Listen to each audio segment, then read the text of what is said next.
Asked earlier today on Facebook and Twitter what I should cover this weekend as far as a Sunday vlog, and I got a couple good questions back. One here from Dawn Parker asking how long does a typical high pressure system last, and is the one we had over the summer normal? And I think it's a very good question and something I really want to cover in detail. So that's what today's update is really going to be about.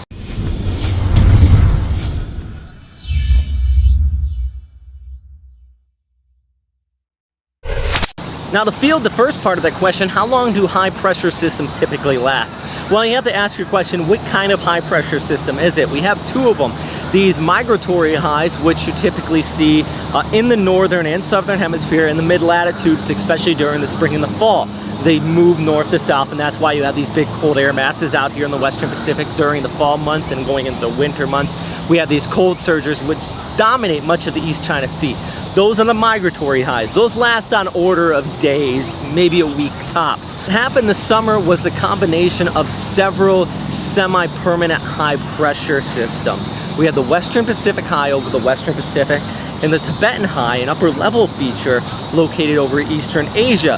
These two combined form basically a double whammy of a high pressure which dominated much of Western Japan and Eastern China this past summer. And much of Western Japan and Eastern China really did feel the effects of this in the form of record-breaking temperatures. In Western Japan, Shikoku specifically, the hottest temperature ever recorded in Japan occurred in August, upwards of about 42 degrees. I know if you're elsewhere in the world that doesn't seem very hot, but Japan is an island, remember, and it's semi-tropical and half of it's in the mid-latitudes. So you don't get temperatures above 40 degrees all too often, and when you get it up to 42, well, that is setting the stage for some pretty extreme heat. And well, we did see several people actually die of heat stroke out here into Western Japan. And similar case in the Eastern China because of that high pressure which sat in place for just so long. And that is why we saw those record-breaking temperatures across much of Eastern China. And even extending over towards Okinawa as well in the southern Japanese islands, you saw very dry weather this tropical season. Unlike last year where we actually had very wet weather and numerous tropical systems pushed through. And actually you can see here on this chart, these are the tracks for 2012, and you see a lot of the storms lifting off there towards the north. Main reason is because that Western Pacific high was farther towards the east, and the Tibetan high was over the Tibetan plateau, so it left a big gap for these storm systems to move towards the north. On average, that is the way it should be out here in the Western Pacific. But what happened here in 2013, those extreme temperatures, the very dry conditions, and plus that high pressure acted as a wall. It kept a lot of those tropical systems farther down there towards the south throughout the months of June, July, and August. Thus, no, big rainmakers pushed farther there towards the north into the southern Japanese islands, Korea, and much of Western Japan. So what else we saw is, some extreme flooding across the Philippines as well, even into Taiwan, some very significant flooding, and also across much of southern China, just due to those tropical systems farther down there towards the south.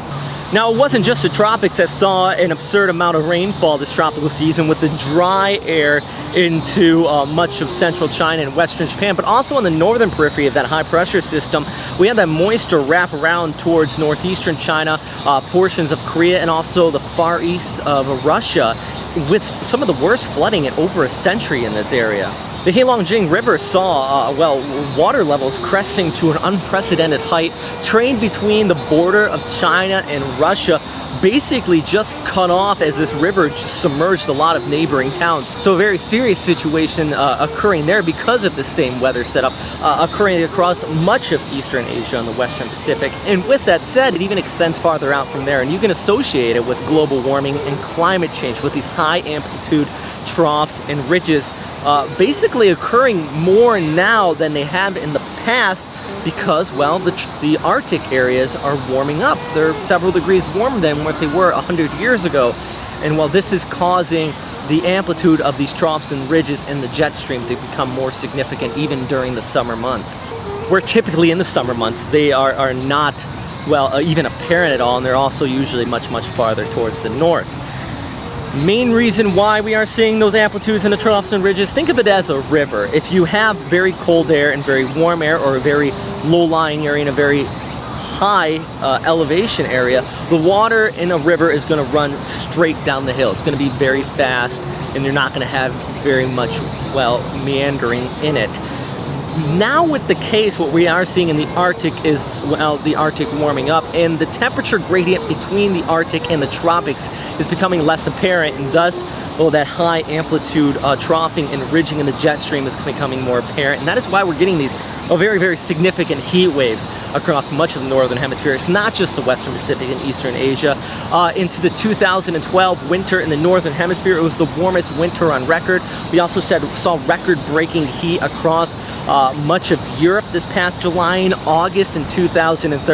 So it's not just a phenomenon out here, but in 2013, yes, much of western Japan and eastern China just saw this unprecedented heat due to that high pressure system which lingered over the area just for so long.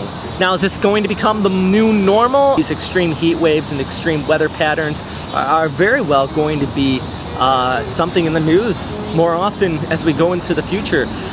As far as stronger typhoons, as you've seen actually this year, hurricanes in the Atlantic, there hasn't been a hurricane yet in 2013. I'm making this on September 1st, this video update, so if we have stronger ones after that, that is a different story. But as far as August and July, also in the western Pacific, even though a lot of the storm systems are remaining down towards the south, it actually has been a less active season than normal on average. What is going to become more frequent is these heat waves and also these extreme flooding events as we've seen in northeastern China and southeastern Russia this year.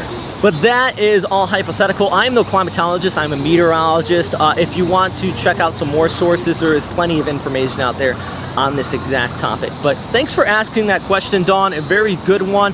And yeah, you allowed me to put together a video today, and hopefully I helped some of you out in your thought process as far as what has been going on this past year across the Western Pacific. But if you have any questions, comments, or suggestions, as always, you can leave them down in the comment box below. And stay safe out there, everybody. Thanks for watching.